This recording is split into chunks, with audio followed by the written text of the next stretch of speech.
I'm asking the bigger question of who am I? Who am I really? My answer is I am God's child. I am that which is born of all that is.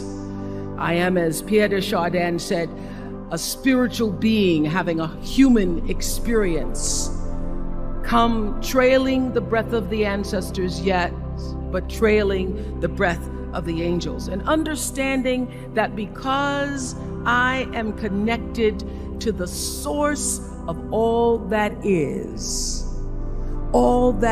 possible for me. And what do I want? I don't want to just be successful in the world. I don't want to just make a mark or have a legacy. The answer to that question for me is I want to fulfill the highest, truest expression of myself as a human being. I want to fulfill the promise that the Creator dreamed when He dreamed the cells that made up me. What do I want? You must have some kind of vision for your life. Even if you don't know the plan, you have to have a direction in which you choose to go. I never was the kind of woman who liked to get in a car and just go for a ride.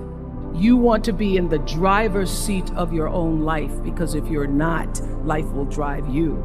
Knowing who you really are in this space and time that we embody. That's number one. What do you want? Who are you? Number two, you must find a way to serve. Martin Luther King said that not everybody can be famous, but everybody can be great, because greatness is determined by service. Now, we live in a world where everybody wants to be famous and where we admire people for just being famous. We think being known brings us value. The truth is, all of that will fade in time. Service and the significance that you bring to your service is that which is lasting.